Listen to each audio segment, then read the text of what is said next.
Alléluia, Alléluia, louange à l'Éternel. Alléluia, Alléluia, gloire au Dieu d'Israël. Gai tambourin, cymbales sonores, retentissez en son honneur. Et vous humains, dites encore, gloire au grand Dieu sauveur. Alors je vous propose, page 3, le premier chant tout en haut, Odou l'Adonai Kitov, toujours en hébreu, et puis on le chantera en français. Odou l'Adonai Kitov, ki le'olam chasdo. Odou l'Adonai Kitov, ki le'olam chasdo. Odou, Odou, Odou, Odou, Odou l'Adonai Kitov. Odou, Odou, Odou, Odou, Odou l'Adonai Kitov. Je vous propose maintenant le chant tout en bas de page, la page 2. Il dit, ce chant, il ne sommeille point, ne dort jamais, celui qui veille sur Israël. Il ne sommeille point, ne dort jamais, celui qui veille sur Israël. Alors on peut élargir ce chant à l'idée que Dieu ne sommeille point, ne dort jamais, celui qui veille sur l'accomplissement de sa volonté dans nos vies. Amen, et non pas sur nos compromis avec nos consciences, comme nous en avons parlé déjà, mais sur son œuvre. Donc concernant Israël, qui est loin d'être parfait aujourd'hui, mais Dieu veillera sur l'accomplissement de son plan à lui sur Israël. Alors on le chante. In Eloyanu velo ishan, velo ishan shomer Israël. In Eloyanu velo ishan, shomer Israël. Il ne sommeille point, ne dort jamais, celui qui veille sur Israël. Il ne sommeille point, ne dort jamais, celui qui veille sur Israël. Nous allons page 6. Voilà. Et puis nous allons chanter ce grand chant qui, si ma mémoire est bonne, a été rédigé par Luther. Dieu Tout-Puissant quand mon cœur considère. Alors, on le connaît tous, je pense. Hein. Dieu Tout-Puissant quand mon cœur considère tout l'univers créé par ton pouvoir, le ciel d'azur, les éclairs, le tonnerre, le clair matin ou les ombres du soir, de tout mon être là s'élève un chant. Dieu Tout-Puissant, que tu es grand, de tout mon être là s'élève un chant. Dieu Tout-Puissant, que tu es grand, quand par les bois ou la forêt profonde, j'erre et j'entends tous les oiseaux chanter, quand sur les monts la source avec son onde livre aux zéphyrs son chant doux et léger. Mon cœur heureux s'écrie à chaque chaque instant. Ô Dieu d'amour, que tu es grand, mon cœur heureux s'écrie à chaque instant. Ô Dieu d'amour, que tu es grand. Mais quand je songe au sublime mystère qu'un Dieu si grand a pu penser à moi, que son cher Fils est devenu mon frère, et que je suis l'héritier du grand roi.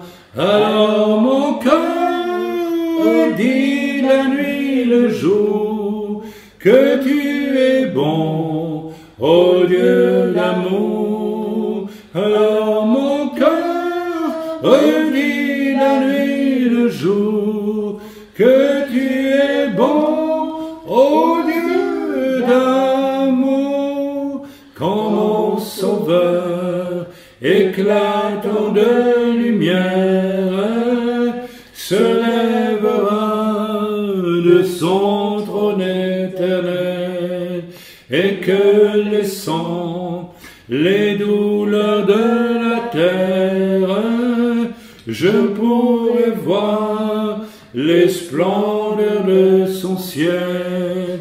Je redirai dans son divin séjour, rien n'est plus grand que ton amour. Je redirai dans son divin séjour, rien n'est plus grand que ton amour. Alors voilà, nous avons commencé notre réunion. Nous avons donc loué quelque peu le Seigneur, et là nous enregistrons, et je vais dire 2 mots d'introduction puisque c'est enregistré, que ça va venir sur notre site. Donc voilà, nous vous vendons la mèche, enfin, puisque nous vous avons annoncé depuis pas mal de temps que nous allions évangéliser dans une ville du sud de la France en venant de Suisse. Nous l'avons fait. Et nous sommes aujourd'hui dans la maison d'un frère et d'une sœur qui ont accepté Jésus, enfin en tout cas qui sont venus à une de nos réunions. Notre frère ayant déjà toute une expérience religieuse avec le Seigneur et ayant pris la décision devant nous lors de la soirée d'évangélisation que nous avons connue dans cette ville après une semaine entière de travail de rue, d'accepter le Seigneur comme son sauveur. Et nous avons donc commencé une petite réunion chez lui, et puis par la grâce de Dieu, nous allons continuer. Alors, aujourd'hui, c'est le 24 août, c'est jour de Shabbat, ce soir nous rentrons dans le Shabbat, et j'ai préparé mon premier message pour notre frère et son épouse, et le Seigneur m'a dit simplement le mot grâce, la grâce, comme thème de ce message. Alors j'ai préparé 3 messages et je vais donner le premier aujourd'hui, si du moins j'arrive jusqu'au bout, je pense que oui, puisque le temps nous est compté, mais je crois qu'on aura largement fini avant l'heure de la fin. Et donc le message va se développer en 3 messages. Le premier, c'est être sous la grâce. Qu'est-ce que ça signifie d'être sous la grâce ? Parce qu'aujourd'hui, la notion de la grâce est complètement faussée dans l'esprit de beaucoup de croyants. Nous avons parlé avant le début de cette réunion avec notre frère de problèmes de conscience, de problèmes de la conscience. Et bien sûr, comme tout un chacun, surtout quand on vient au Seigneur, on met sa vie en ordre et c'est bien, nous attirons la grâce de Dieu sur nos vies lorsque nous mettons nos vies en ordre. J'aimerais ici ajouter que la grâce n'est pas quelque chose de donné automatiquement, c'est quelque chose qui intervient, je crois, lorsqu'il y a conscience vive, réellement vive. J'aimerais développer ça. Or, aujourd'hui, dans beaucoup de milieux chrétiens, nous sommes devenus un peu musulmans. Comme le disait notre frère, chez les musulmans, on pêche, même si on sait que c'est contre le Coran, mais après, on va aller demander pardon à Allah et il va nous pardonner. Eh bien, beaucoup de... Alors, ça semble être le cas dans beaucoup de... chez le cas de pas mal de pratiquants de l'islam. Il y a aussi, évidemment, tu ne commettras pas l'adultère, mais si tu couches avec une femme qui n'est pas ta femme, tu ne commets pas l'adultère. Alors, on voit très bien qu'il y a là une grâce extrêmement corrompue et qui n'a rien à voir avec la vraie grâce de Dieu. Et cette grâce corrompue, on la rencontre maintenant abondamment dans le monde chrétien, où on se dit, mais de toute façon, Dieu me pardonnera, donc je peux faire tout ce que je veux. Eh bien, nous sommes entrés dans un temps que la Bible appelle d'apostasie, et il est très important d'échapper à cette apostasie, autrement nous risquons de finir notre parcours, non pas au ciel, mais ailleurs.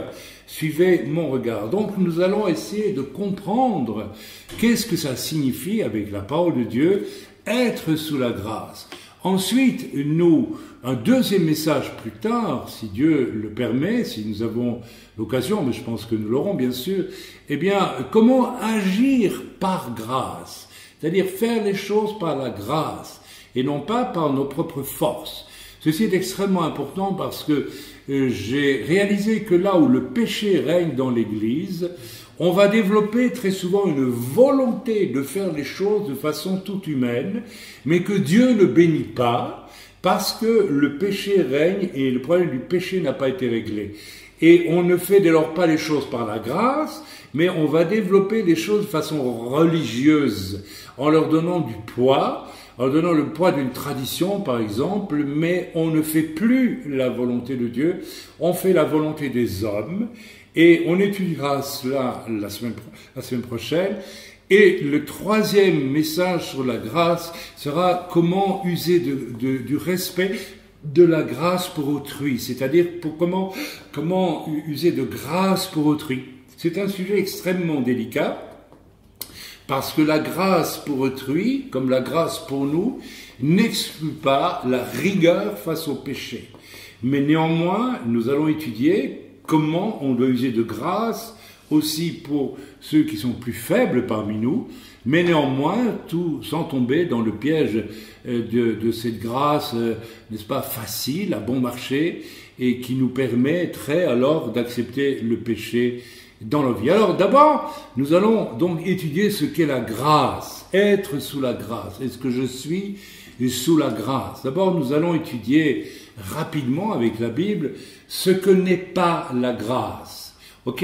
Alors, il y a 6 points que nous allons rapidement étudier. Il y a un discours évangélique chrétien, peut-être même et sans doute même catholique et protestant, qu'importe, qui nous dit que, n'est-ce pas, la loi a été abolie par la grâce. Alors, il y a là quelque chose que j'estime être stupide, parce que la loi est une chose écrite, avec un début, une fin, des virgules, des points, tu feras, tu ne feras pas, etc. La grâce n'est pas écrite. La grâce, ce n'est pas un document écrit qui nous annonce la grâce. Oui, certes, la parole de Dieu nous annonce que Dieu veut nous faire grâce, mais la grâce, c'est une puissance. C'est quelque chose qui vient d'en haut lorsque, justement, nous accomplissons la loi dans notre vie. La grâce et la loi ne sont pas des choses qui se séparent, ce sont des choses qui se complètent. Alors, pour pouvoir vous prouver ce que je vous dis, eh bien, nous pouvons lire dans Romains au chapitre 10 et au verset 4. Mon épouse va se charger de me trouver chaque fois les versets, ainsi nous gagnerons du temps. Voilà, donc dans Romains 10, verset 4, Jésus a eu des paroles très claires concernant la loi et nous devons les prendre en compte. Alors, lisons-les, ces fameuses paroles, donc 10, verset 4. Car Christ... Ah non, pardon. Ici, je vais vous dire autre chose. J'y viendrai après. Donc, nous lisons d'abord Romains 10, verset 4. Car Christ, donc Mashiach, en hébreu, c'est-à-dire Jésus, Yeshua, est la fin de la loi pour la justification de tous ceux qui croient. Alors, j'aimerais tout de suite vous mettre en garde, et vous pouvez le vérifier vous-même. Il faut reconnaître que nos Bibles écrites en français ont tout un problème. C'est de traduire de façon très exacte la pensée telle qu'elle est donnée à travers l'hébreu, dans le cas du Tanakh. Le Tanakh, c'est ce qu'on appelle l'Ancien Testament. Donc c'est la Torah, les 5 premiers livres, Ketuvim et Nevim, donc les prophètes et tous les autres livres. Et ça c'est le Tanakh, n'est-ce pas? Nous avons ensuite la Brit Hadasha, c'est-à-dire ce qu'on appelle le Nouveau Testament, que je récuse parce qu'il n'est pas question d'un Nouveau Testament, il est question d'une bonne nouvelle de l'Évangile plutôt, mais bref. Alors, lorsque l'on va dans le grec, et beaucoup de chrétiens sont appuyés sur Romains 10, verset 4, pour dire « la loi, c'est fini ». Car Christ est la fin de la loi pour la justification de tous ceux qui croient. Eh bien, allez voir vous-même dans le grec, ma chère épouse qui maîtrise très bien le grec et l'hébreu auquel elle s'attache, à l'étude duquel elle s'attache, moi aussi d'ailleurs depuis des années maintenant, il n'est pas du tout écrit « car Christ est la fin de la loi », il est écrit « car Christ est le but de la loi ». Attendez, c'est une toute autre signification. Christ est le but de la loi. Donc ici, nous n'avons pas une abolition de la loi, nous avons un parcours, un trajet qui est Christ comme but, mais qui ne renie pas la loi pour autant. La loi reste la loi. D'ailleurs, ceux qui lisent bien, n'est-ce pas, les lettres de l'apôtre Paul, comprennent, même dans le parcours qui peut paraître un peu compliqué, mais qui ne l'est pas en fait. Il faut prendre la peine d'étudier verset après verset ce que dit Paul. Il ne rejette jamais la loi. D'ailleurs, lui-même, lorsqu'il va arriver à Jérusalem, pour bien montrer à ses frères juifs qu'il n'a pas rejeté la loi, il va faire un rituel de purification, je pense même avec se raser les cheveux, donc le naziréat, enfin je ne sais plus exactement ce qu'il fait, je n'ai pas été voir la source, excusez-moi, mais il va pratiquer la loi, il va aller au temple, il va être un juif et il va se défendre devant ses accusateurs d'avoir prêché contre la loi. Donc, le christianisme fait ce que Paul n'a pas fait. Très souvent, il dit, la loi c'est fini, nous sommes désormais sous la grâce. Ce n'est pas vrai, n'est-ce pas? Christ est le but de la loi et il va dire lui-même, donc le Seigneur, nous pouvons lire ça en Matthieu 5, verset 17 maintenant. Nous allons aller à présent dans Matthieu 5, verset 17 et nous lisons là une parole de Jésus extrêmement simple et qui doit suffire à nous faire réfléchir avant de dire n'importe quoi. Je dis bien n'importe quoi.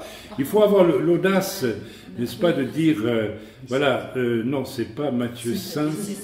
C'est bien ça. 5, 17. 17, j'étais à 27, pardonnez-moi. Voilà. Alors écoutez bien, ce sont quand même les paroles de Yeshua, les paroles de Jésus lui-même. Jésus était juif. Il s'est incarné. Il est Dieu, il est fils de Dieu, il s'incarne dans une juive qu'on appelle Myriam, on l'appelle maintenant Marie, mais c'est Myriam. Peut-être bon de rappeler aussi que c'était une juive, et non pas une espèce de personnage édulcoré, tel qu'on rencontre soi-disant dans les apparitions. Bon, c'est un autre sujet, je pourrais vous parler un jour de ces apparitions qui ne sont rien d'autre que des manifestations d'ectoplasme. Ectoplasme, ce sont des apparitions de démons. Nous ne rentrons pas dans le sujet cet après-midi. Nous lisons, verset 17, « Ne croyez pas », c'est Jésus qui parle, « Ne croyez pas », il insiste, « Ne croyez pas ». Donc ça veut dire, attention à ce que je dis, « Que je sois venu pour abolir la loi ou les prophètes. Je suis venu non pour abolir, mais pour accomplir. » Ceci est extrêmement... Alors, lisons même la suite, parce que c'est... Bonjour. Car, je vous le dis en vérité, tant que le ciel et la terre ne passeront point, il ne disparaîtra pas de la loi un seul yud. C'est la plus petite lettre en hébreu, le yod, qui a une forme de clou d'ailleurs, c'est très intéressant, on pourra en parler un jour, ou un seul trait de lettre jusqu'à ce que tout soit arrivé. C'est clair, c'est net. Tant que la terre ne sera pas détruite, tant que la terre ne sera pas, et les cieux ne seront pas rassemblés, comme il est dit, n'est-ce pas, tout à la fin, eh bien, après le fameux trône du jugement blanc, etc., où toute l'humanité passera devant le Seigneur, eh bien, la loi ne passera pas. Celui donc, dit Jésus lui-même, qui supprimera l'un de ses plus petits commandements. Il n'a pas dit que l'on pouvait laisser tomber des petits commandements. Il a dit, même celui qui supprimera l'un de ses des plus petits commandements, et qui enseignera aux hommes à faire de même, sera appelé le plus petit dans le royaume des cieux. Mais celui qui les observera et qui enseignera à les observer, celui-là sera appelé grand dans le royaume des cieux. Voilà. Frères et sœurs, ici, nous avons le Messie d'Israël, qui va devenir qui est le Messie de toute l'humanité, bien sûr, le sauveur de tous, mais il parle à des Juifs. Alors, quand vous allez dire à des Juifs aujourd'hui, la loi, c'est fini, ils pourraient lire votre propre évangile de Matthieu et vous dire, mais vous dites des hérésies. Votre Messie, Jésus, a dit qu'on ne pouvait pas abolir un youd de la loi. Alors, vous savez, qu'en est-il, allez, disons-le, de l'Église catholique qui a décidé de ne pas respecter le commandement qui dit très clairement « Tu ne te feras aucune représentation de ce qui est en haut, de ce qui est sur la terre, de ce qui est même sous la terre. » N'est-ce pas? Ce commandement fait allusion aux puissances démoniaques qui se cachent dans le sous-sol de la terre, qui sont dans les eaux, etc., etc. Les peuples païens ont fait une multitude de représentations de choses spirituelles. C'est une chose interdite par la loi, dans le décalogue que Dieu a donné au peuple d'Israël et à toute l'humanité au travers de Moshe. Donc, on ne trouve pas chez nous non plus de statue de Marie, de saint, de dieu grec ou tout ce que vous voulez. C'est une abomination. Et cette Église catholique, il faut bien le dire, a enseigné qu'on pouvait le faire, puisque l'on entre dans un temple catholique, on y trouve des statues de saints ou de prétendus saints, on y trouve des statues de Jésus, on y trouve des statues de Marie, on y trouve... Voilà un exemple qu'il faut bien admettre comme étant très clair. Donc, Jésus n'a pas aboli la loi. C'est pourquoi nous devons lire tout ce qui a trait à la loi, et non pas essayer par nos propres forces, ça c'est le discours de Paul, et il a raison, de satisfaire la loi parce que nous n'arriverons jamais à la satisfaire pleinement. Il y a 613 mitzvot chez les Juifs. Pas un Juif au monde n'est jamais parvenu, je crois en tout cas, enfin s'il y en a un qui est arrivé, eh bien, c'est bien, je suis content pour lui, et...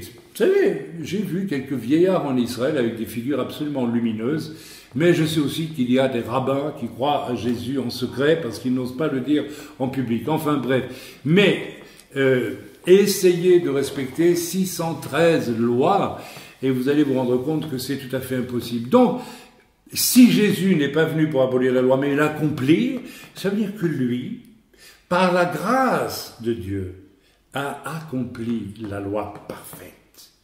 La loi parfaite qui est peut-être plus grande que la loi écrite d'ailleurs, quelque part. C'est à réfléchir. Parce que Jésus, par exemple, va un jour de Shabbat laisser ses disciples arracher des grains de blé. Or, les pharisiens ont décidé que c'était un travail.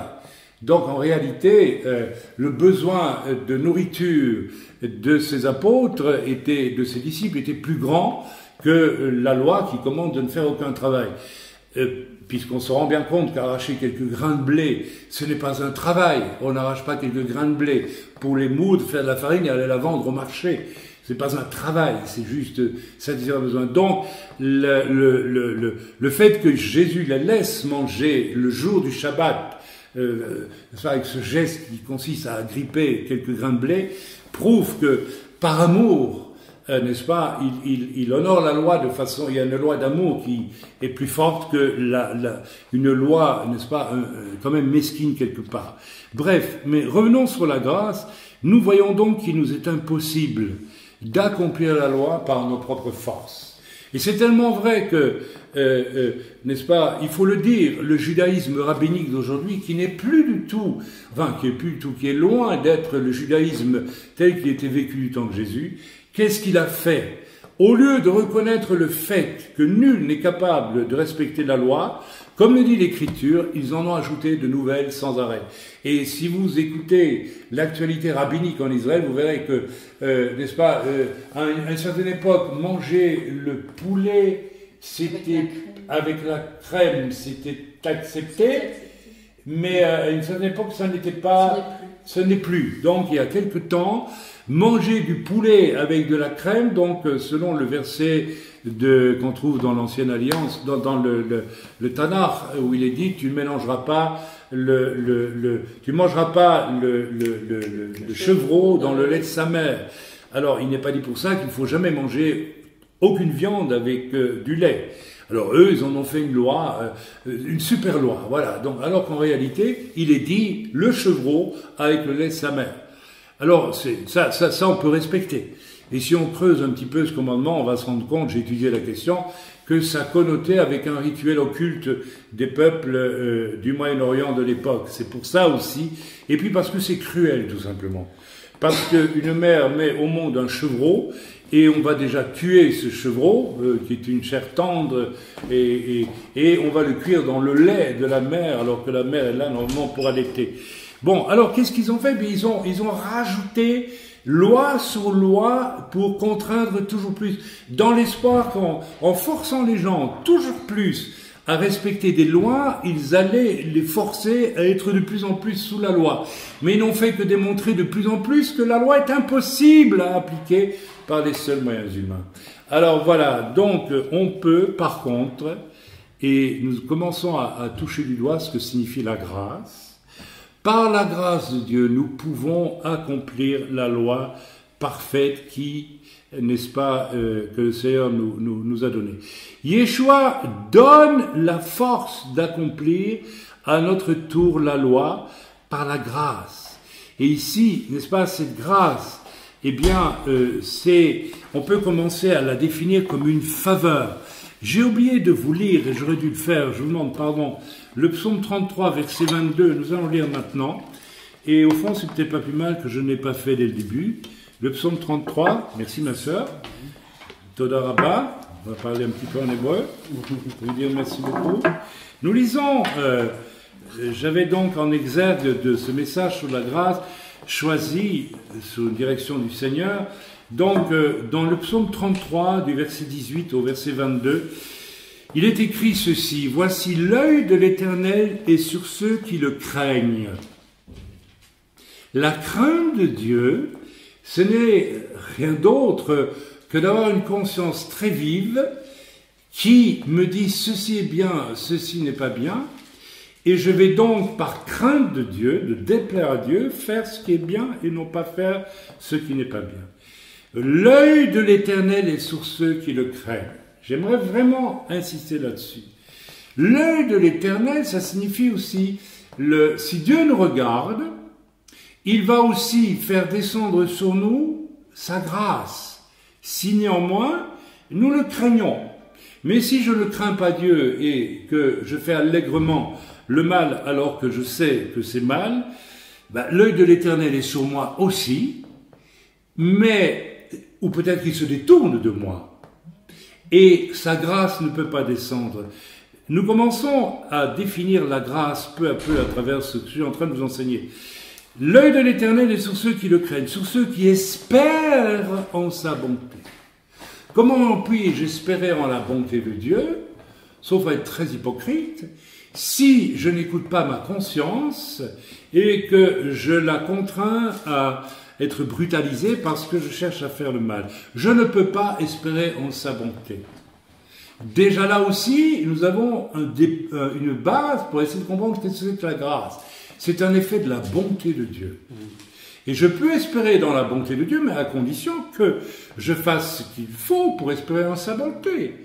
Si je suis un enfant et mon père m'a interdit de toucher aller au fusil de chasse qui est au mur, et que j'y vais quand même, et que je braque le fusil sur mon frère, et que je le blesse, ou peut-être même je le tue, j'ai désobéi en Dieu. Est-ce que je peux espérer dans la bonté de mon père face à ça? Non, mon père va être en colère, et sa grâce ne sera pas sur moi. Voilà, donc déjà ici, la grâce n'est pas seulement cette chose que nous utilisons un peu comme une bonne marchandise lorsque nous avons péché. Pardonne-moi, tu me fais grâce. Récemment, j'ai eu un email d'un homme abominable qui a commis des choses abominables, qui les avouait à toute vitesse, comme ça, en public, comme pour s'en débarrasser. Et puis il plastronnait, voilà, j'ai vidé mon sac, j'ai dit la vérité, donc maintenant c'est fini. Mais il ne s'est pas préoccupé des conséquences de ses actes et que là, il fallait aller réparer. Il fallait justifier sa repentance. C'est pas tout de dire « je demande pardon ». Il faut aussi prouver que ta demande de pardon est profonde et réelle. Et pour ça, il faut accepter aussi la honte de ton péché et puis d'obéir à Dieu qui va te dire de réparer dans la mesure du possible. Lorsque nous avons commis des torts à autrui, nous devons, si nous nous repentons, également réparer dans la mesure du possible. Je l'ai vécu à ma conversion, où la grâce de Dieu est intervenue parce que j'étais extrêmement sincère avec Dieu et je craignais Dieu et donc, n'est-ce pas, eh bien Dieu m'a demandé immédiatement d'aller réparer mes torts, d'aller trouver un tel, mes parents, que sais-je, etc., des personnes à qui j'avais causé du tort, à qui j'avais fait souffrir. Je pourrais donc espérer dans sa bonté, parce que je mettais ma vie en ordre. Il y avait aussi un point difficile dans ma vie, qui était de péché, qui était difficile à résoudre, pour moi en tout cas, et il a fallu néanmoins que je persévère jusqu'à ce que j'ai la victoire dans ce domaine, et donc j'ai pu espérer dans la bonté de Dieu. Et la grâce de Dieu qui aurait pu s'écarter de moi à cause de ce péché grave, eh bien, est revenue vers moi à partir du moment où j'ai vraiment mis ma vie en ordre. Ok, verset 19, afin d'arracher, dit le Seigneur, leur âme à la mort. Le Seigneur dit qu'il veut nous arracher à la mort. Alors attention, parce que ça signifie que nous sommes fondamentalement sous l'emprise du péché et du mal. Et que le Seigneur est venu, en tout cas, je vous lis un passage du Tanakh, mais nous savons, nous qui sommes croyants en Jésus-Christ, que Yeshua est venu littéralement nous arracher à la condamnation et à la mort, n'est-ce pas, à la croix. Et de le faire vivre au milieu de la famine. Alors là, c'est une promesse. La grâce de Dieu, s'il vient une famine même matérielle, même physique, il m'est arrivé, alors que je vivais par la foi avec femme et enfants, de n'avoir aucune nourriture chez moi. Et lorsque je me souviendrai toujours de ce témoignage extraordinaire, lorsque nous étions jeunes mariés, et où nous avions des yaourts pour notre fils aîné, nous n'avions pas d'argent pour aller acheter des fruits et pour mettre dans le yaourt. Et nous avons prié. Nous habitions une petite maison ardennaise en Belgique, dans un village complètement païen et catholique, c'est-à-dire pas du tout chrétien, disons-le ouvertement, et à milieu de toute ville, non pas à milieu, mais en tout cas assez loin de beaucoup de villes où on aurait pu même acheter des pêches. Et vous me croirez pas, à peine nous avions prié, quelqu'un a frappé à notre porte, c'était une Américaine du Texas qui circulait avec un groupe de chrétiens américains en Belgique pour aller proposer, n'est-ce pas, des petits sketchs pour amener... mais elle ne nous connaissait pas, je ne sais pas comment elle avait eu notre... Elle frappe à la porte et elle se présente et me dit « Oh, hi, I'm Pamela Anderson, je ne sais plus comment elle s'appelle, from Texas. » Imaginez-vous, vous êtes dans un petit village de 4 maisons, dans le fond des Ardennes belges, vous n'avez pas de pêche. Et quelqu'un frappe à la porte et vous dit « Je suis Pamela Anderson du Texas, j'ai pour vous, si vous voulez, un cajot de pêche. Nous avons ça en trop pour notre groupe. » Nous avions une famine, une petite famine. Dieu a pourvu. Ça, c'est la grâce de Dieu. Tout ça, c'est la grâce de Dieu. Notre âme espère en l'Éternel, il est notre secours et notre bouclier, car notre cœur met en lui sa joie, car nous avons confiance en son saint nom. Éternel, que ta grâce soit sur nous, comme nous espérons en toi. C'est magnifique ce passage. Maintenant, nous devons essayer de comprendre ce qu'est la grâce de Dieu. Comment la grâce de Dieu est-elle sur nous? Nous l'avons vu, si nous craignons Dieu, c'est-à-dire que nous avons une conscience vive, si nous espérons en sa bonté, et nous espérons toujours en sa bonté lorsque nous avons une conscience vive et que nous le craignons. Parce que dès que nous manifestons les actes qui accompagnent la crainte de Dieu, la grâce de Dieu descend sur nous. Et nous avons déjà, n'est-ce pas, nous ressentons cette bonté de Dieu sur nos vies. C'est ce qui se passe quand quelqu'un se convertit réellement. Il va ressentir la grâce de Dieu descendre, et c'est Dieu lui-même qui rentre en nous, qui naît en nous, enfin pas qui naît en nous, mais qui nous fait naître de nouveau. Et nous espérons dans sa bonté, et le but de Dieu étant de nous arracher par grâce, n'est-ce pas, nos âmes à la mort et à la condamnation, et de nous faire vivre au milieu aussi de ce monde fou, de ce monde qui n'a aucune autre ressource que ses moyens humains pour survivre, et qui de toute façon est condamné par sa conscience. Mais nous, en tant qu'enfants de Dieu, nous allons pouvoir vivre de façon gracieuse, surnaturelle, par la grâce de Dieu dans ce monde en perdition, ce que le monde païen n'a pas nécessairement l'occasion de vivre. Bien que l'Écriture dise que Dieu est bon, il fait pleuvoir sur le bon comme sur le méchant. Mais bon, recevoir par grâce un cachot de pêche quand on n'a rien à, n'est-ce pas, à 2 heures de l'après-midi, quand on n'a rien à donner à son enfant, c'est quand même autre chose que de voir la pluie tomber. Voilà, ici on est dans l'ordre du surnaturel le plus complet. Ok ? Nous continuons. Nous voyons donc que la grâce est d'abord quelque chose qui s'incarne dans une relation avec Dieu. Et cette relation avec cette grâce va s'accomplir dans la mesure où véritablement la loi est accomplie dans mon cœur. C'est-à-dire où véritablement je suis apte à obéir par ma conscience à tout ce que la loi m'indique de faire. La loi me dit, voilà, honore ton père et ta mère si tu veux vivre longtemps heureux sur la terre. Même si ton père est mauvais, si ton père est apparemment le pire des hommes, l'Écriture te demande de l'honorer. Voilà, c'est une loi. Alors vous allez me dire, oui, mais on n'est pas tenu d'honorer quelqu'un qui vous maltraite. Eh bien, je vous renvoie à mon témoignage que j'ai déjà donné plusieurs fois sur la façon dont Dieu a libéré la relation avec mon père, qui était pas agréable avec moi, pour employer des mots doux, et il m'a jamais battu, mais enfin bon, c'était plutôt de la souffrance psychologique. Et un jour où mon père m'a profondément humilié, bien le Seigneur m'a dit, ton devoir maintenant est de l'honorer. Et j'ai écrit une lettre à mon père en disant que je l'avais jamais honoré, etc., etc. J'ai obéi au Seigneur, et cela a provoqué un séisme dans la vie de mon père, et il nous a réconciliés. Mais l'obéissance au commandement de Dieu engendre la vie, mes amis.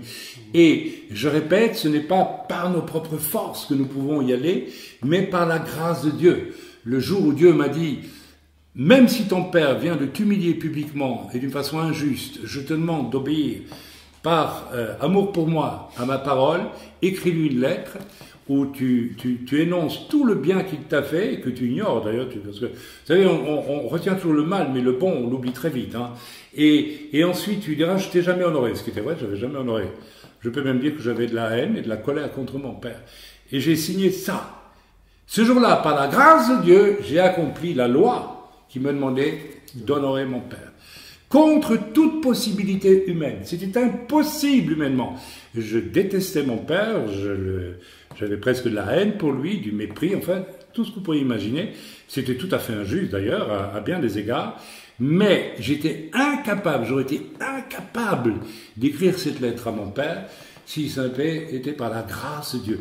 Donc ce jour-là, la grâce de Dieu m'a fait accomplir la loi, mes amis. Donc la loi est bonne. Amen, nous ne pouvons pas la retirer. Continuons sur notre lancée concernant tout ce qui n'est pas la loi. Amen. Yeshua résume la loi, alors ceci est très important, dans 2 commandements, n'est-ce pas, qui les contient tous. Tu peux me chercher Matthieu 22, verset 37. Voilà. Donc, nous n'allons pas parler de ça trop maintenant, on en parlera un peu plus tard.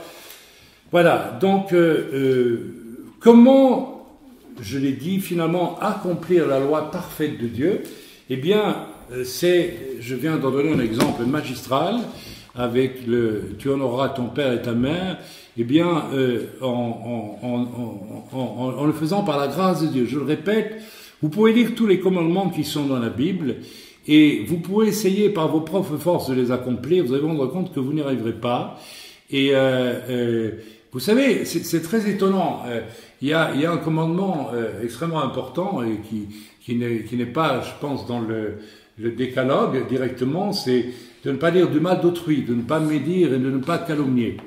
Si c'est écrit, pardon, excusez-moi, c'est dans la loi, oui, je dis une erreur. C'est écrit, et pourtant, si vous saviez à quel point c'est difficile pour certaines personnes de ne pas médire ou calomnier. C'est même tellement fort que je pense que certains qui savent très bien mal faire quand ils le font, et peut-être au fond d'eux-mêmes le regrettent quand ils le font, eh bien, essaieront peut-être de voir ne plus le faire et le font d'autant plus. Pourquoi ? Parce que si nous ne sommes pas visités dans nos cœurs par la grâce de Dieu, nous ne pouvons pas respecter ce commandement qui nous dit de ne pas médire, de ne pas calomnier. Ça veut dire que, comment se fait-il que nous soyons capables de médire, c'est dire la vérité quand ce n'est pas utile ? Par exemple, je donne un exemple, mon frère en face de moi, je sais qu'il aurait volé, par exemple, les roues de son voisin. Je dis n'importe quoi, hein. Mon frère sait très bien que je ne l'accuse pas de ça. Et puis, il me l'aurait confessé, ou je l'aurais appris. Et puis, peut-être que depuis ce moment-là, il a rendu les roues au voisin, il s'est excusé, vous l'a remboursé, je ne sais pas. Mais moi, je vais dire un peu partout, je vais colporter le fait que mon frère ait un jour à voler des roues. C'est absolument inutile, ça ne sert à rien du tout, c'est de la médisance. Maintenant, si j'invente que mon frère a volé des roues et que je répands ça partout, ça devient de la calomnie, c'est du mensonge. Et j'ai vérifié, ô combien, à mon détriment, combien de fois j'ai été victime, n'est-ce pas, du fait de certaines personnes, du désir de détruire littéralement autrui par la médisance et y compris la calomnie. Je ne vais pas trop en dire là-dessus, je ne vais pas donner de détails, mais pourquoi ces gens étaient-ils incapables d'accomplir la loi parfaite de Dieu qui te demande d'aimer ton prochain et donc de ne pas médire de lui, de ne pas calomnier, bien tout simplement parce que soit leur conversion était superficielle, et je vais y venir, beaucoup de gens aujourd'hui ont une conversion superficielle.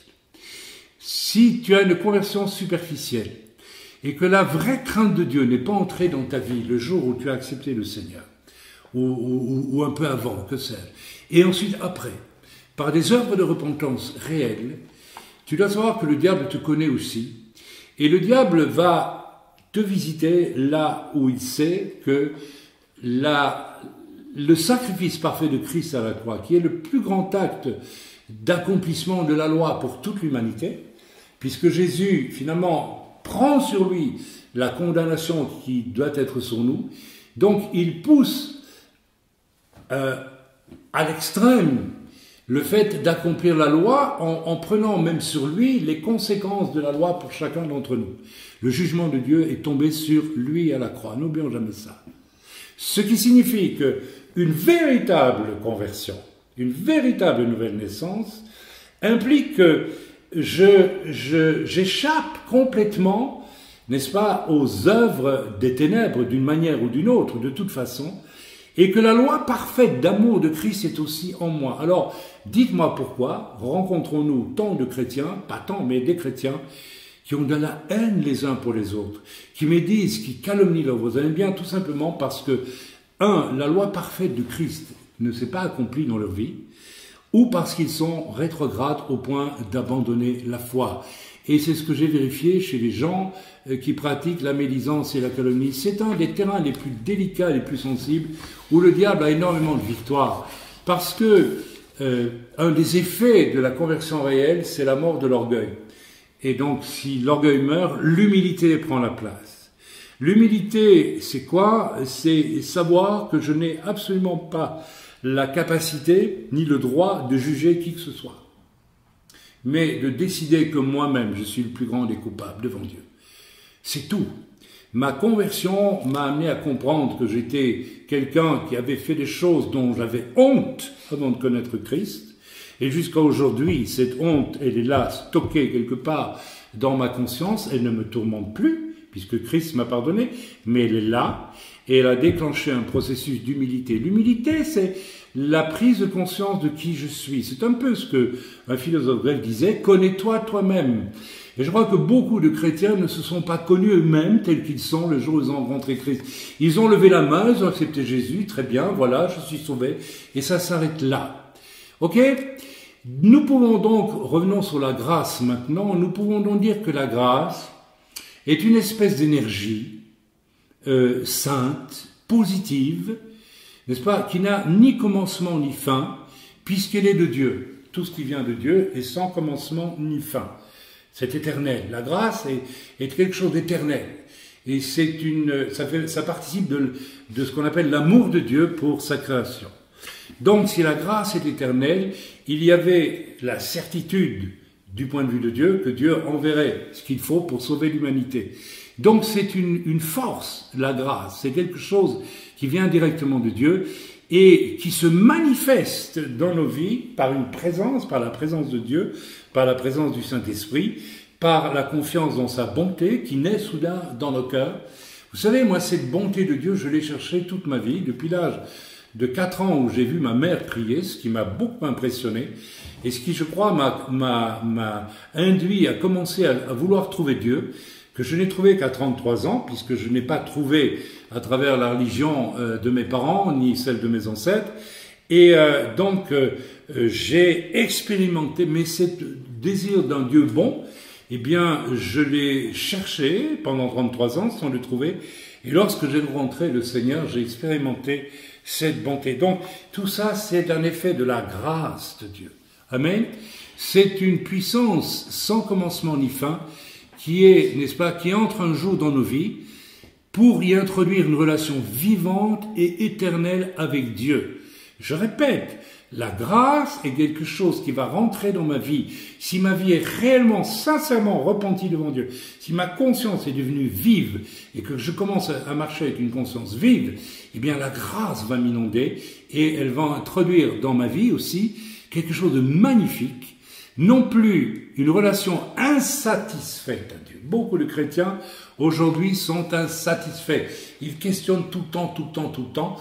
Et parfois je me dis, mais est-ce qu'ils ont une relation vivante avec Dieu par la grâce qui est une chose éternelle? Nous lisons 1 Timothée verset 1, chapitre 1er verset 14. Ah, tu le veux faire, ma chérie?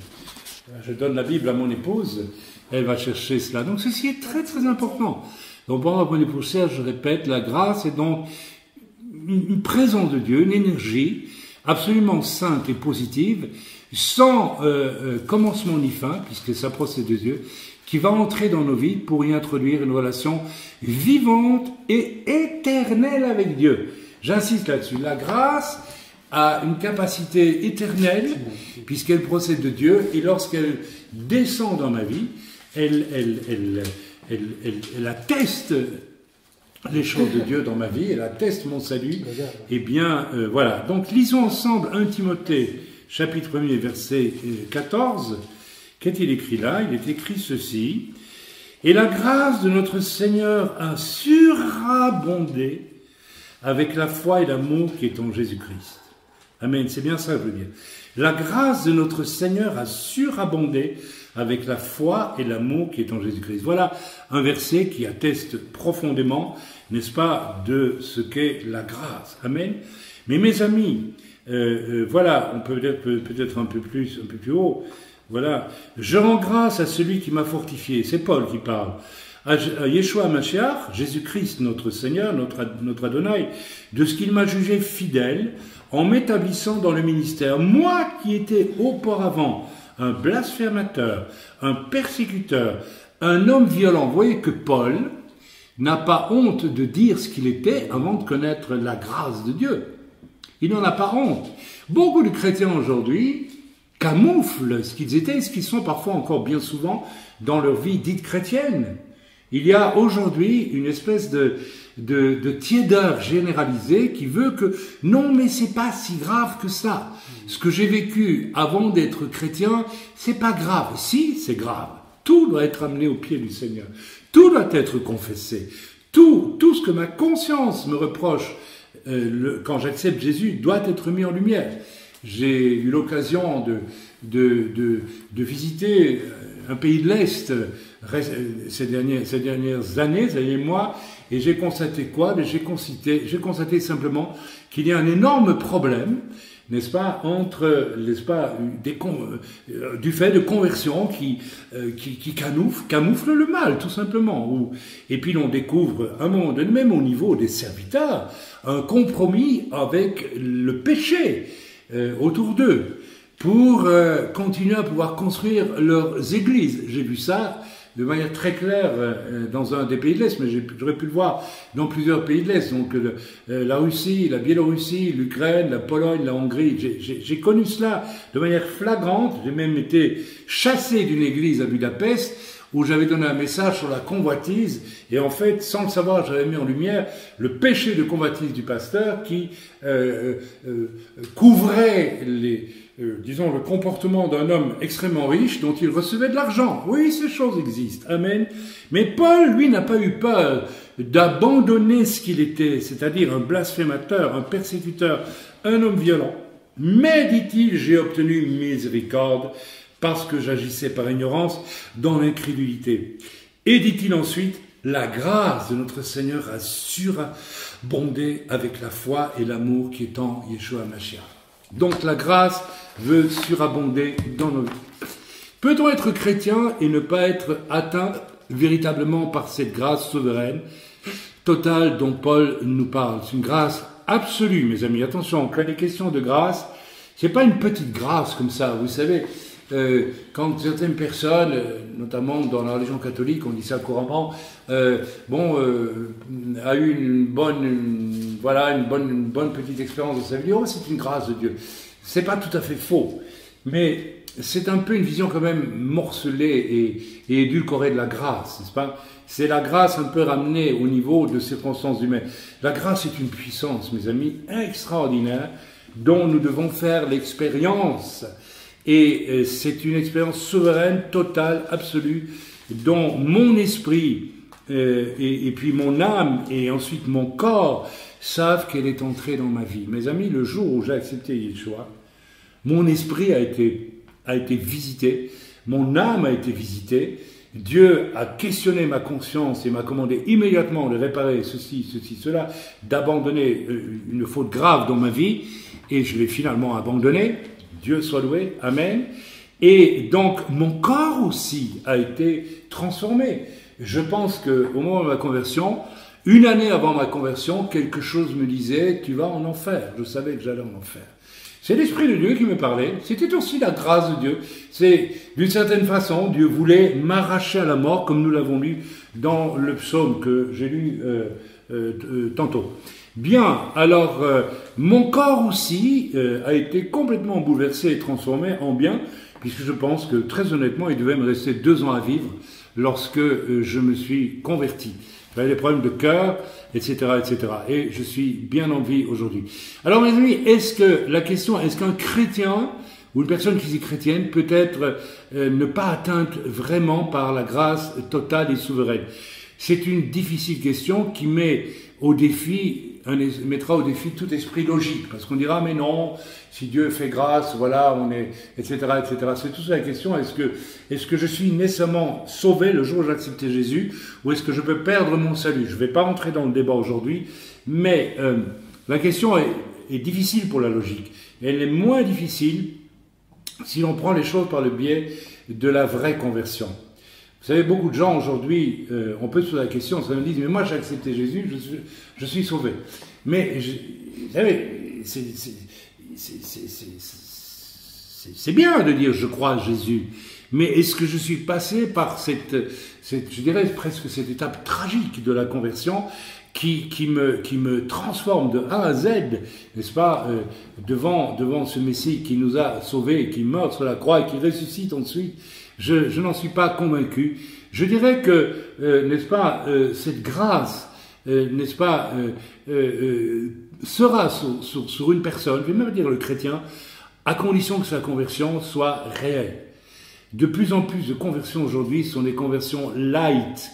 Je l'ai dit tantôt, je l'ai évoqué, je le répète, dans les pays de l'Est où je suis allé, où il y a déjà 30 ans, ou 20 ans à peu près, pardon, pas 30 ans, et où je retourne maintenant, je vois, n'est-ce pas, toute une population sortie de l'athéisme, où Dieu n'existe pas, où le corps n'est que matière, donc où on avorte sans problème parce que c'est tout à fait normal, et où l'on n'a pas de respect pour le couple parce que de toute façon ça compte pas, donc un corps c'est un corps, donc on en fait ce qu'on veut. Enfin, c'est en gros ce à quoi conduit l'athéisme, on pourrait dire bien plus de choses là-dessus.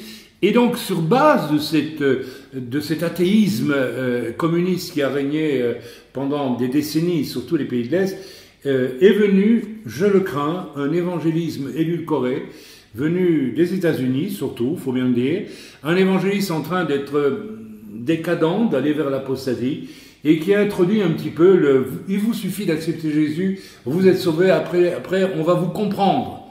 Vous savez, j'ai eu affaire à une jeune personne ces jours-ci, qui est venue parce qu'elle a commis une faute très grave parmi nous, voilà, il y a quelque temps. C'est une personne qui vient d'un pays de l'Est, et lorsqu'elle est venue chez nous, j'ai dit, je vais te proposer de prendre un temps de prière avec les fameux 2 piliers de la sanctification que je pratique depuis des années, et nous l'avons fait, et nous avons vu le bénéfice immédiat sur elle, nous avons vu la lumière de Dieu venir sur elle, et sa joie et sa paix. Mais il y avait une chose qui était absente de sa démarche, et ça nous a tous frappés, elle n'a jamais demandé pardon pour le mal et le scandale qu'elle avait causé. Ni à l'Église, ni aux gens qu'elle a offusqués ou blessés, et c'est pas un petit péché, c'est un scandale. Donc ça veut dire que la notion de conscience chez cette personne, elle est quasiment éteinte. Elle commet une faute grave. Imaginons que je me mette à hurler sur notre frère qui est ici, et que je l'injurie, etc. Et je reviens la semaine prochaine comme si de rien n'était. Écoutez, ça n'a pas de sens. Je vais devoir commencer par... il m'a dit lui-même un jour, au début je le connaissais, qu'il avait été maltraité, j'espère je peux le dire sans citer, giflé par un prêtre catholique. Eh bien, mes amis, j'ai été poussé, parce que je crois que c'est normal, en tant que juif et européen, blanc, hein, j'aime pas le mot blanc et noir, ça m'énerve tout ça, hein, on est ce qu'on est, la sœur elle est chinoise, et le frère il est... Écoutez, ça suffit avec ces histoires de blanc, de noir, nous sommes des humains, point final. Eh bien, j'ai été conduit, je l'ai senti, de lui demander pardon en tant que représentant indirect du monde blanc de cette catastrophe, n'est-ce pas, gifler un homme parce qu'il n'obéit pas à un prêtre, c'est une abomination des abominations. De plus en plus de conversions, donc j'ai été jusque-là, et il m'est arrivé parfois de demander pardon pour des choses, pour dégager l'atmosphère spirituelle de certains endroits, ça m'est arrivé. Je crois que ce n'est pas... Alors certains me diront, vous n'avez pas demandé pardon pour les faux des autres. Quand vous entrez dans une maison où vous voyez dans l'esprit, pas le discernement des esprits, c'est un don spirituel qui est nommé dans la Bible. N'est-ce pas que dans tel endroit, il y a eu un crime, ça m'est arrivé. Dans tel endroit, il y a eu un viol. Et dans tel endroit, il y a eu ceci, il y a eu cela. Et que les personnes qui vivent là ne connaissent pas ce qui s'est passé, mais subissent des oppressions démoniaques affreuses dans leur maison, ça existe. Eh bien, toujours, le Seigneur m'a dit, tu demandes pardon pour ce qui s'est passé là. Ce n'est pas moi qui l'ai fait, mais tu demandes pardon et tu délies l'endroit au nom de Jésus. Je le fais et chaque fois, nous avons vérifié que la paix venait. Certains critiqueront ma démarche, mais ça ne fait rien. Je crois que, n'est-ce pas, là où le péché règne, la matière est imprégnée. Vous savez, les démons sont des esprits et ils ne sont pas limités par la matière. Moi, je touche cette table, je peux pas rentrer dedans, mais un démon, il peut se balader dedans s'il veut. C'est pas un problème. Mon frère qui est africain comprend très très bien ces choses, étant donné son background. Amen. Plus en plus de conversions aujourd'hui, mes amis, sont light. Il n'y a pas de repentance. William Booth avait annoncé en 1880 et quelques que le XXe siècle, et nous sommes au XXIe siècle, serait un siècle de conversion sans repentance. Et c'est exactement ce qui se passe aujourd'hui. Lisons 2 Corinthiens 6, verset 1, et nous allons bientôt terminer cette étude pour ce matin. Et puis nous lirons Jude 4, si vous voulez bien lire. Jude, oui, lisons 2 Corinthiens 6, verset 1. Voilà, merci ma chérie, tu peux me le donner. Voilà. Alors, lisons ensemble ce 2 Corinthiens 6, verset 1, je dis, oui, c'est ça. Ouais. Puisque nous travaillons avec Dieu, nous vous exhortons à ne pas recevoir la grâce de Dieu en vain. En vain. Il y a donc des gens qui reçoivent la grâce de Dieu en vain, c'est-à-dire en fait qui ne reçoivent pas vraiment la grâce de Dieu. Ici, je crois que Paul s'adresse à ceux qui peuvent être rétrogrades ou qui se lancent dans le compromis par rapport à l'Écriture. Voilà, car il dit, au temps favorable, je t'ai exaucé. De ne pas recevoir la grâce de Dieu en vain. Ceci est extrêmement important. Donc, nous lisons maintenant Jude, chapitre 4. Merci, tu me le cherches. Amen. Voilà. Donc, 2 Corinthiens 6, verset 1. Si nous avons reçu la grâce de Dieu en vain, c'est que... comment est-ce possible de recevoir la grâce de Dieu en vain? Eh bien, je crois tout simplement, nous n'avons pas connu une véritable conversion. Pas une véritable reddition devant Dieu avec notre péché. Notre conscience a été mise... c'est assez effrayant de voir à quel point aujourd'hui le monde s'enfonce dans le péché de façon horrible parce que sa conscience est en train d'être complètement annihilée. Et c'est le but de cette société. Nous sommes là en France. Eh bien, oui, la société française, n'est-ce pas, avec sa laïcité, n'a qu'un but tout au fond, c'est d'annuler la conscience. Derrière tout ça, il y a des forces qui visent à annuler toute forme de conscience. Tu ne le trouves pas? Mais si, ma femme va le trouver, Jude 4. Oh, je vais essayer d'aider. Ok, nous passons. Je vais le trouver, oui. Tu l'as trouvé, bon. C'est Jude, c'est quelqu'un... C'est avant l'Apocalypse. C'est avant l'Apocalypse. Oui, juste avant l'Apocalypse. C'est... voilà, nous avons donc Jude 4. Qu'est-ce que j'ai été chercher? Oui, le chapitre 4 de Jude. Où est-ce que je suis? Je suis dans Jude 1. Jude... Alors, je ne comprends plus. Ah oui, d'accord, c'est le verset 4. Pardon. Car il s'est glissé parmi vous certains hommes dont la condamnation est écrite depuis longtemps, des impies, qui changent la grâce de notre Dieu en dérèglement et qui renient notre seul Maître et Seigneur Jésus-Christ. Donc voilà, je pense que des gens qui, n'est-ce pas, qui se glissent parmi nous et dont la condamnation est écrite depuis longtemps, sont des impies qui changent, et que font-ils? Ils changent la grâce de notre Dieu en dérèglement. Mes amis, nous devons faire très attention à ça, parce que dans le domaine de l'impureté sexuelle, généralement, j'ai appliqué donc les fameux 2 piliers de la sanctification à des centaines de personnes, n'est-ce pas, pour que tout soit très clair, tout serait amené dans la repentance devant le Seigneur à ce sujet-là. Mais il m'est arrivé de ne pas pouvoir continuer à prier avec une personne qui estimait que telle pratique, à mon avis, et toute personne de bon sens le jugerait ainsi, était tout simplement une abomination. Donc, cette personne, dont je me souviens très bien, n'est-ce pas, s'est levée, comme avec colère d'ailleurs et détermination, pour défendre son droit à l'impudicité quelque part. Et cette personne s'est révélée ensuite, j'ai été amené à la fréquenter pour un certain temps, j'ai finalement pris des distances avec elle, puisque j'ai réalisé que je ne pouvais pas l'amener à une vraie conversion. En fait, cette personne a démontré justement, n'est-ce pas, son impiété, et, n'est-ce pas, introduisait dans son service, si j'ose dire, toutes sortes de dérèglements et de choses franchement malhonnêtes. Donc, ce sont des personnes qui n'ont pas vécu et il y en a pas mal, et cette chose, il faut que nous ayons beaucoup de courage, mes amis. Parce que moi qui vous parle de ces choses, je dois aussi, et je vais le faire en rentrant chez moi cet après-midi, après avoir prêché ceci, je vais me mettre mais vraiment devant Dieu, parce qu'il est possible qu'il y ait des choses dans ma vie encore qui doivent être plus parce que la parole de Dieu parle aussi d'une sanctification progressive. Hein.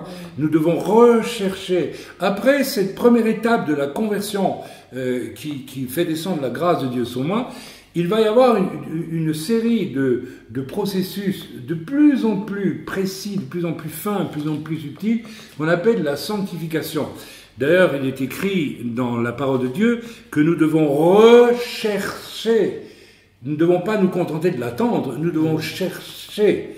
Alors, en rentrant, n'est-ce pas, chez moi, après avoir dit ce message, je vais chercher encore cette sanctification afin que Dieu me montre là où il y aura encore des choses plus fines peut-être, mais qui ne peuvent pas plaire à Dieu. Et mes amis, vous allez vous rendre compte, si vous prenez le chemin, que vous allez vraiment découvrir beaucoup de choses qui vont vous surprendre. Dieu va vous parler de votre caractère, de vous parler de choses dont vous n'étiez même pas rendu compte jusque-là, et de tendances, ou parfois même de fautes.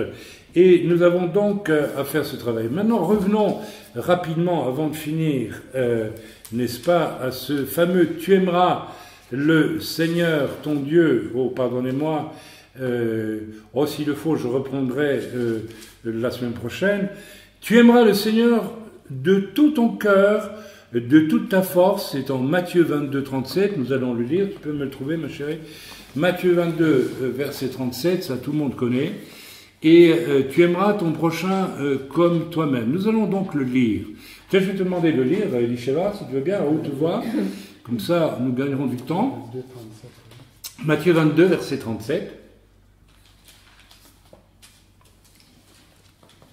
Vas-y. Jésus lui répondit, tu aimeras le Seigneur ton Dieu de tout ton cœur, de toute ton âme et de toute ta pensée.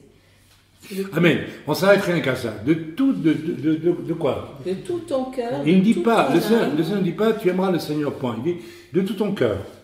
De toute ton âme et de toute ta pensée. Le cœur, c'est, on va dire, c'est le siège de l'amour, on va dire, hein? Ok. Oui.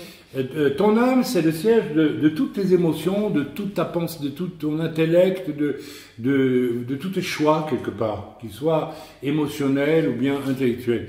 Et ta pensée, eh bien, c'est ce qui est nourri, normalement, par, n'est-ce pas, la pensée de Dieu. Nous parlions, en arrivant ici avec notre frère, n'est-ce pas, de tout ce que l'on trouve avec les livres et les revues d'aujourd'hui, ou bien les programmes scolaires en France qui parlent des dieux païens et de toutes ces choses.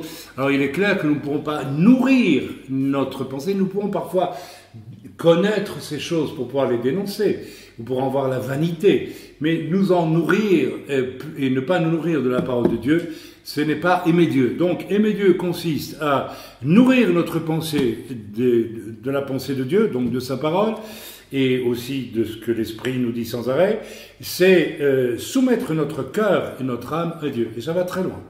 Ça implique tous les domaines de notre vie. Et il ajoute, peux-tu le lire, ou bien on lit le, s'il te plaît, ma chérie. Voilà, chapitre 22, verset 37. Et tu aimeras ton prochain comme... Ah, après oui, verset 39. Voici le second qui lui est semblable, tu aimeras ton prochain comme toi-même. Le second qui lui est semblable, c'est-à-dire qu'il n'est pas secondaire. Vous savez, la parole de Dieu est merveilleuse. S'il avait dit, voici le second, et tu aimeras le prochain comme toi-même, on aurait dit, oui, le plus important c'est d'aimer Dieu. Et on aurait vu, n'est-ce pas, des gens qui disent, aimer Dieu, mais méprisent leur prochain. Oui. Ou ne font pas attention à leur prochain. Mais ici, et voici le second qui lui est semblable. Je suis sûr que si on va dans le grec, on va trouver qu'il lui est égal, qui a la même valeur, en tout cas qui lui est semblable. Ça n'est pas semblable, c'est pas la même chose d'aimer son prochain que aimer Dieu. C'est probablement dans le grec, si on va voir, on va peut-être le trouver, tu vas voir, tiens, cet après-midi, eh bien, qui est aussi important. Ton prochain comme toi-même. Mes amis, aimer Dieu de tout son cœur, de toute son âme, de toute sa pensée, aimer son prochain comme soi-même, waouh, Jésus dit, toute la loi est rassemblée. Comment puis-je le faire si ce n'est par la grâce de Dieu? Moi, je vous avoue franchement, je suis incapable par mes propres forces d'aimer tout le monde. Il y a des gens que je ne supporte pas. Non, mais c'est vrai, soyons honnêtes. Alors, par la grâce de Dieu, on va les aimer. Mais au premier abord, les choses, on ne peut pas les aimer. Il m'est arrivé d'entrer dans des endroits, dans les pays de l'Est, ou bien en Afrique, ou bien n'importe où en Europe. À Paris, un jour, je suis entré dans un appartement qui était au je sais plus, 15e étage, un building. Les fenêtres étaient brisées. C'était une femme qui voulait que je vienne prier avec elle. Nous avons entendu parler du Seigneur.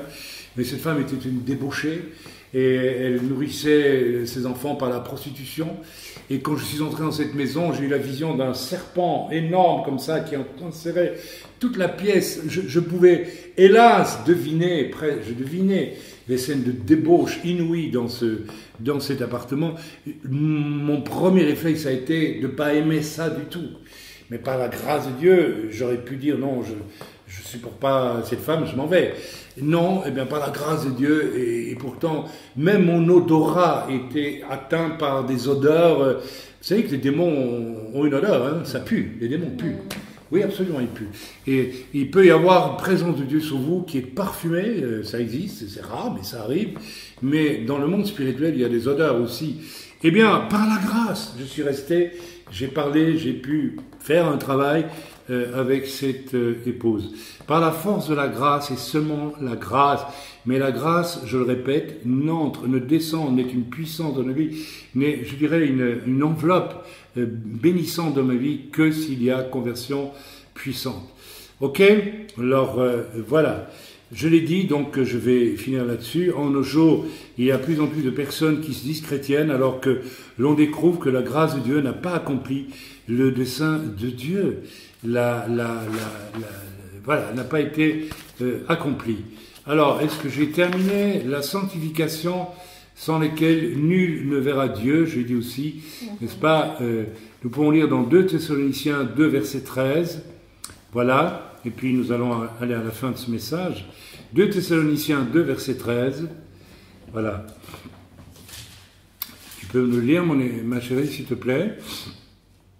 Donc 2 Thessaloniciens 2, verset 13.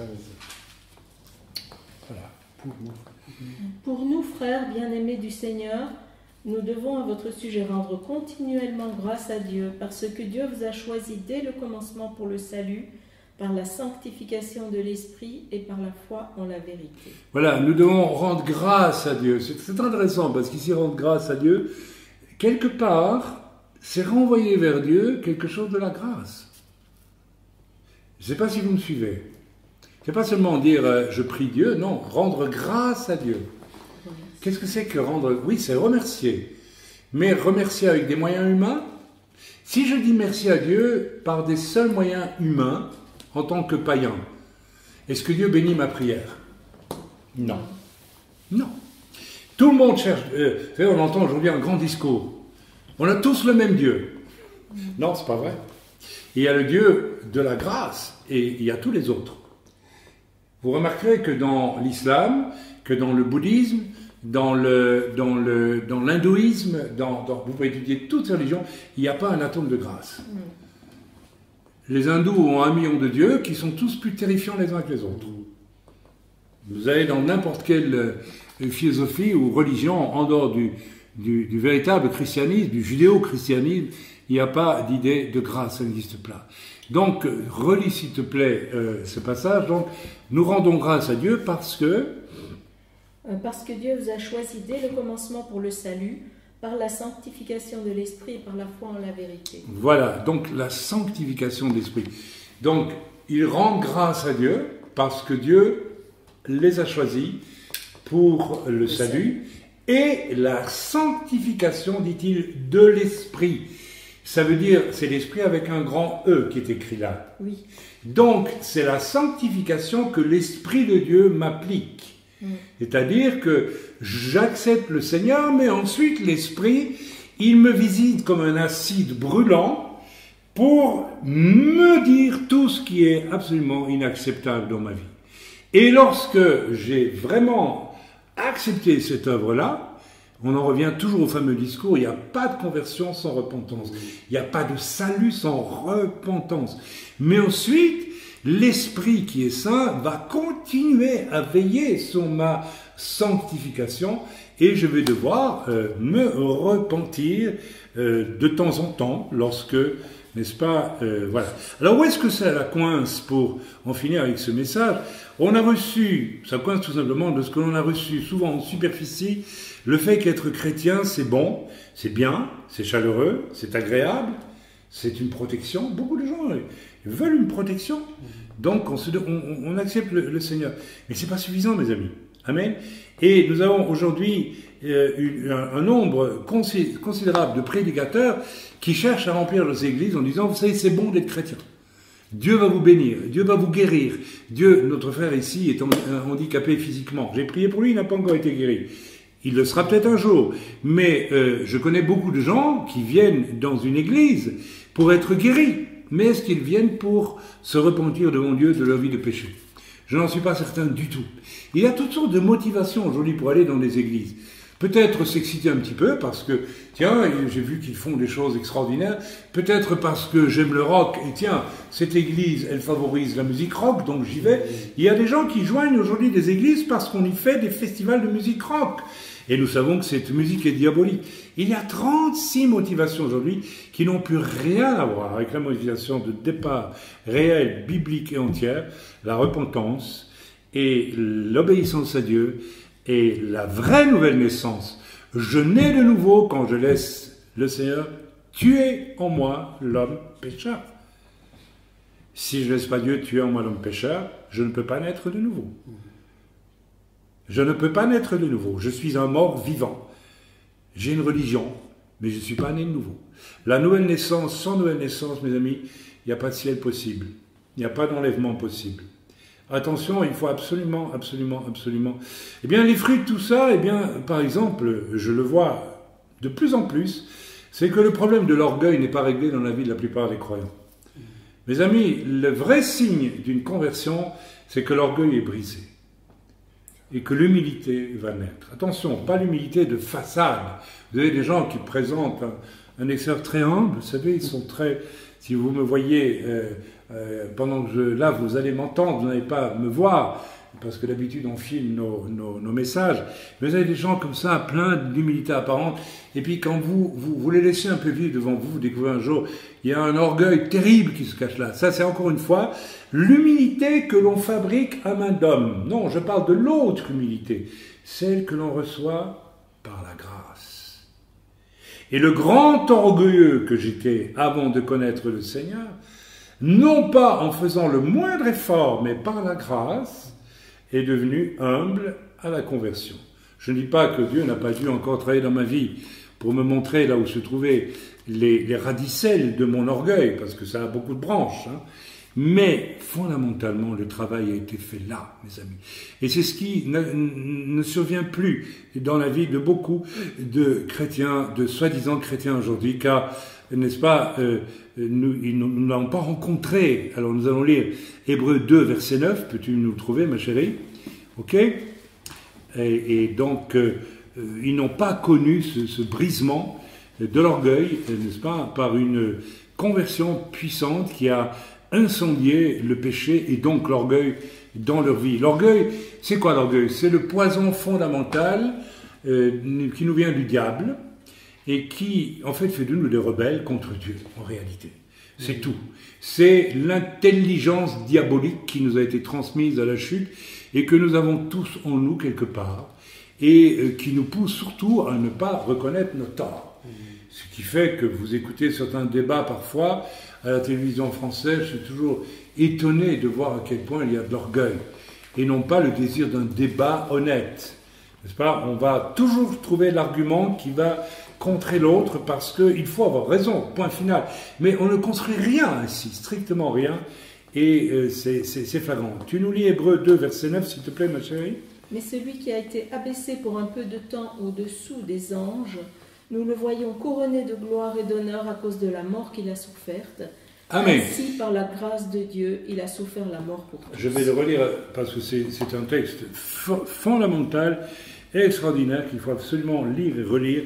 Mais celui, donc c'est Yeshua, c'est Jésus, qui a été abaissé pour un peu de temps au-dessous des anges. Il ne fallait pas une once d'orgueil pour faire ça. Jésus est Dieu, il est aux côtés du Père, et il a participé de la création des anges. Amen. Et il s'est abaissé pour un peu de sang au-dessous des anges eux-mêmes, en devenant homme, en prenant un corps d'homme. Si ça, ce n'est pas de l'humilité, je ne sais pas ce qu'on peut appeler l'humilité. Yeshua, nous le voyons, couronné de gloire et d'honneur à cause de la mort qu'il a soufferte. Ainsi, par la grâce de Dieu, il a souffert la mort pour tous. Vous vous rendez compte de ce qui est écrit ici?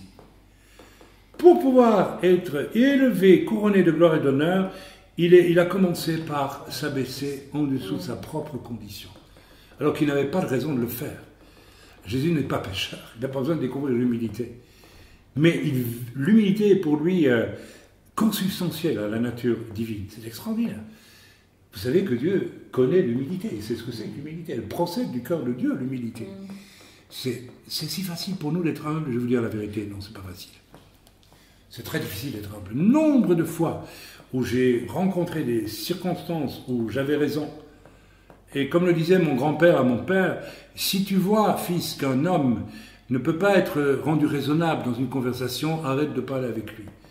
Eh bien, mon grand-père avait compris ce qu'était l'humilité. Ça ne sert à rien de se disputer. Voyez-vous? Et je reconnais que j'ai dû nombre de fois faire preuve d'humilité en face de gens extrêmement arrogants ou extrêmement, n'est-ce pas, y compris devant des responsables de sectes. Je pense par exemple, je le dis ouvertement, aux Branamis ou des gens comme ça qui ont une idée extrêmement élevée et supérieure d'eux-mêmes quand on les rencontre, et l'esprit du serpent est derrière eux en réalité, eh bien, n'est-ce pas, il y a la tentation, ou les témoins de Jéhovah qui sont venus vers moi quelquefois, et il y a eu la tentation, bien sûr, de rentrer dans des débats extrêmement forts.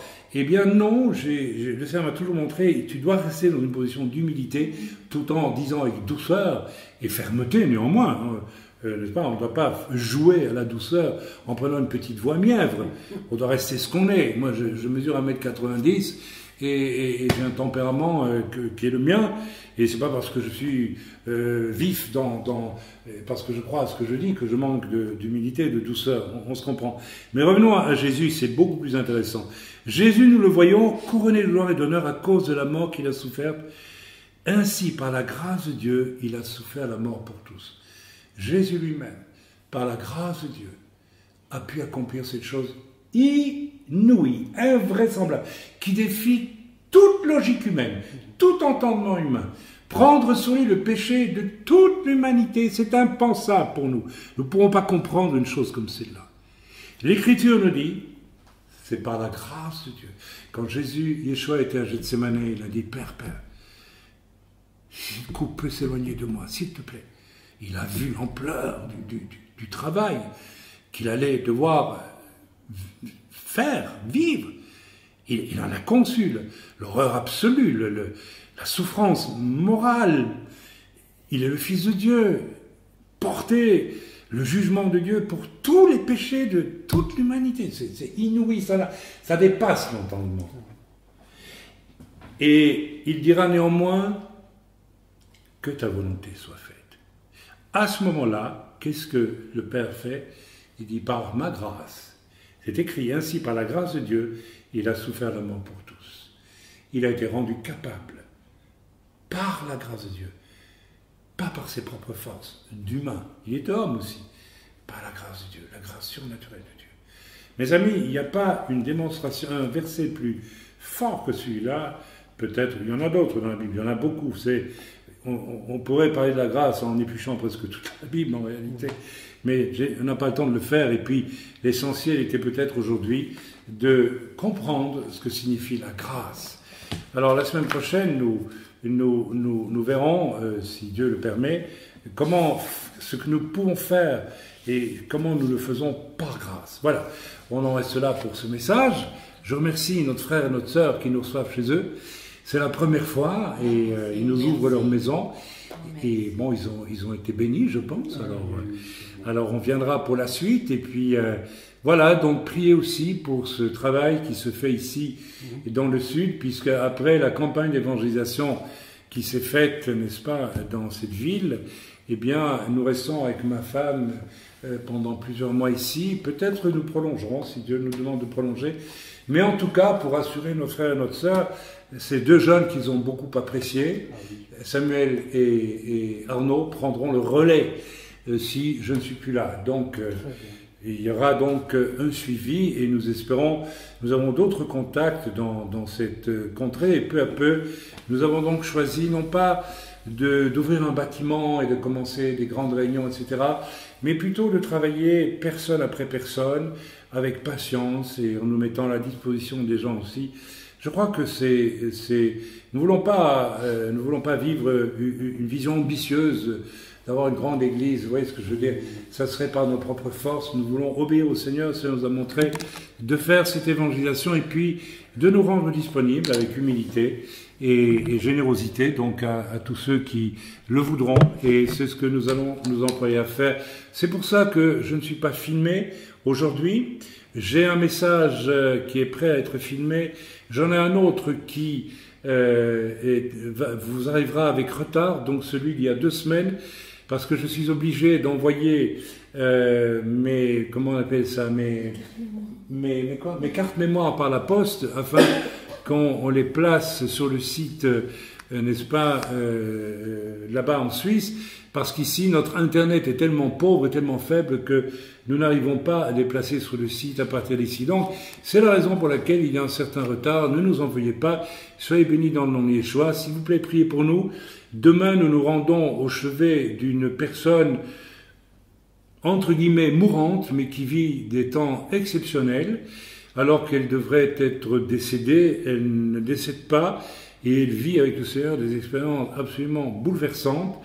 Et donc, je l'ai visité une première fois il y a 15 jours, c'est ça à peu près, et je vais retourner la voir demain parce que je veux voir ce qui se passe. Il se passe des choses extraordinaires. Cette personne, femme de pasteur, a eu une vision de la fin du monde et a eu des temps de prière extraordinaires alors qu'elle est en train de mourir, ne prend plus aucun calmant alors qu'elle souffre d'un cancer en phase terminale.